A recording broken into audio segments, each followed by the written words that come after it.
to salute the Yiddish theaters. You guys have a picture of this? You guys have this card? Look at it. There's some down here. All right, take one. Everybody look at this card. John's photo?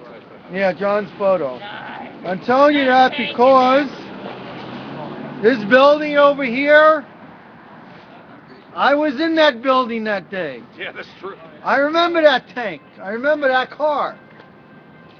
And I was one of the last people out, the last two of that street, of that movement, along with John the Communist, who, if you know that movement, you know his signs are in every picture. You can't get away from it. Because he actually was a communal anti-government, not a Bobavakian cult member, real communist. He didn't believe in leaders. He quit the Communist Party because they kept telling him what to do. He said, I'm not a moron, I can think for myself. This building was the only building in the movement that had a real anarchist and a real communist. That's why they threw us out. In this building, we had, I'm sure you heard of the MOVE organization. Who has not heard of Philadelphia, the group that was bombed by the government?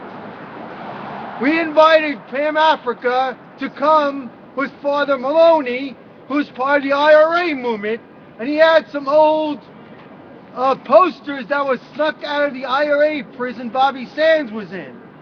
So we brought them together, the Irish Radical Movement and MOVE movement, to show we're all united, and we brought them to the building. I remember on Avenue A, before the gentrification, when they were going to try and execute, and there was an execution date from Amir Abu Jamal. If you haven't seen his movie about him as a human being, you should see it. It's coming out. There is not a better journalist on this planet than Amir Abu Jamal. Read his stuff. You will learn how to write real journalism to read his stuff. That's why they tried to kill him and frame him with an execution date. So what happened is, we're one of the few buildings that did not want to take a deal. That said, we don't want to go legal, just leave us the fuck alone. Then we don't want you in our building, just stay the fuck out. We did play about Mamiya, because we had a playwright in the building from Philadelphia, Xavier, who wrote a play that Mamiya wrote from prison and sent it to him, and we did it before Allen Ginsberg died in Tompkins Square Park. Some of the squatters were involved in it, and it was from Mamiya's words. So that's why they went after this building. There was a lot of activity in this building. We never sold out.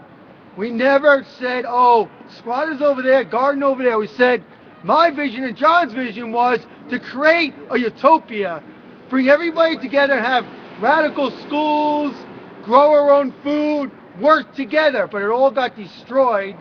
And I think there was a reason for that. Why they evicted 13th Street and our building so viciously with a tank. They had sharpshooters on the roof.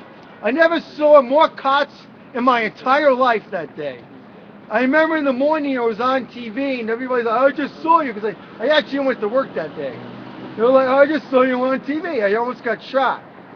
They brought in the sharpshooters and the goons from the goon squad, the elite with the emergency units. They broke down our door and they looked like they were fucking from a masked men of Mars, dressed in black. They pointed their machine guns and said, you got two choices. We can shoot you and say you tried to shoot us, or put you in a body bag, you can come out that way, or you can just leave. So I said, well, I'll live another day or I'd be dead now. So me and John just left against our will. So this leads to, what am I doing now? I work with political prisoners. Who has not heard of Lynn Stewart, the people's lawyer? She's in jail in federal prison in Texas. She has cancer and they have refused her medical treatment outside of the prison. So we are going to do an event in April, late April, for political prisoners, for MOVE. Lynn Stewart, who defended a lot of the squatters for free. She defended Larry Davis for free, Who here has not heard of Larry Davis? Larry Davis was a young man recruited by the cops to sell drugs in the black community during the time period that Eric was talking about. And one day he said, I can't do this anymore. So the crooked cops said, no, you are going to do it, whether you like it or not. And he said, well, I'm not going to do it anymore. So he tried to hide out in his mother's house. So they tried to kill him at his mother's house. He defended himself and shot some of the cops in self-defense. Lynn was one of the lawyers that helped defend Lynn Stewart along with Kunstler. But I worked with Ralph, who works with Lynn. Ralph Pointer is the husband of Lynn Stewart, who was an investigator of the Larry Davis case. And he said, when he explained to me, Lynn Stewart was really doing the work behind the Larry Davis case. Kunstler was just a showmanship. But Lynn Stewart was really doing most of the work. That's why she's in jail. Along with exposing who really did 9/11, and she's in jail because of the Zionist lobby going after Lynn Stewart. So we're doing an event that PM Africa will be at and will be speaking. Ramona Africa, who was a lone survivor of the bomb incident. You should watch the Move bombing, because that's basically, instead of dropping a bomb on us on 13th Street, that's not the only thing they didn't do. But what they did to us, in my opinion, was a copy of what they did to Move. And what they're going to do if anybody resists. If they can't buy you out, they're just going to kill you. So you better start organizing now, in my opinion, because I think one day there's going to be no government programs. Obama's already going to cut Social Security. I really think they're going to cut everything. One day there's going to be no soup kitchens, nothing. So you better find out who your friends are now. And stop hanging out with reformist, capitalist, Democratic Party jerk-offs who will sell you out in 2 seconds. Like the whole entire city council. And I'm sure you heard what happened in Brooklyn to bring it all together. The kid who got shot? Yeah. Well, the jerk-off fake councilman with the fake afro, well, I saw him on video, was saying to Kelly, why don't you just come down to Brooklyn and take a tour? Instead of telling Kelly you're a racist piece of shit. This is the same sellout that was Occupy. Do not trust any of these sellout Democrats. And now Christy Quinn's running for mayor. Bloomberg's little, sellout piece of shit. This is going down quickly, this police state. That's why there's political prisoners in jail for 30 and 40 years that you don't even know about. If you come to the event, you'll learn that these people were in movements in the 60s that if they had not been assassinated, like Eric said, this burnt out housing wouldn't have been allowed to happen. Because they would have kept the criminals out of the neighborhoods, therefore they wouldn't have been able to burn down the buildings. They wouldn't have allowed all the heroin that was flowing from Vietnam into the ghettos. And an important point to wrap it up is the biggest selling black major newspaper in the 60s and 70s, the average black person read, was the Black Panther newspaper, which sold for only 25 cents. It was the largest selling black people, not radicals, average black people read. Then they did a survey in the White Newsweek. They said, what do you think of the BLA, the Black Liberation Army, and of the Black Panther Party and the programs they did for children to do breakfast programs and teach them black culture and radical real history, not white Bloomberg history. They survey was 87% of black people, Puerto Ricans, progressive whites, saw the Black Panthers as the army that sides and protects them. 87% approval rate in every city. So what do you think they had to do to destroy that?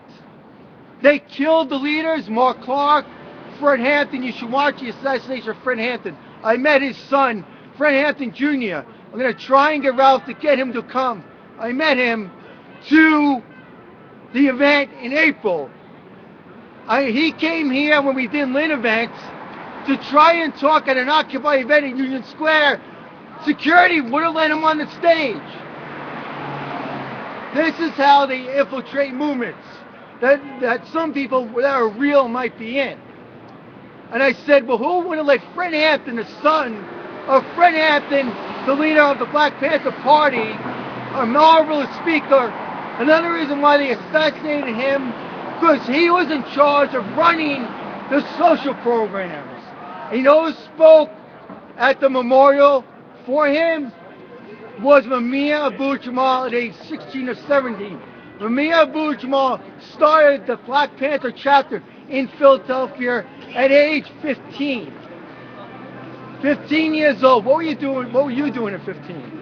I was a dumb white kid in Long Island. Didn't know shit. But lucky I had a hippie brother who kind of let me know what the fuck was going on. He told me about the Black Panther Party. That's why I wasn't stupid when I was young.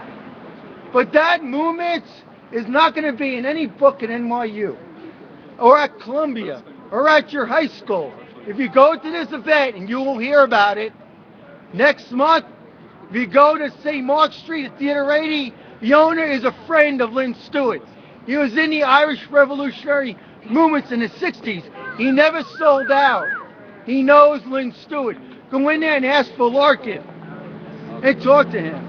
So this is what's going down, man. Go to this event, you'll hear about it. Listen to PM Africa and listen to what's going on. Because in my opinion, when one day when the government has no more programs or offer nothing, and you can't afford a place to live, there's not even a shelter left, you better decide, what do I read or learn from the past that will help me for this current and future situation? Read Mumia Abu-Jamal's books, every single one. Go on the internet and read Lynn Stewart's words, and you'll learn something. And anything from those days, from political prisoners and rights in them. You can. Jericho is the movement. You can learn about that. Thanks. And don't ever fucking vote for Democrats. They're a bunch of scumbags.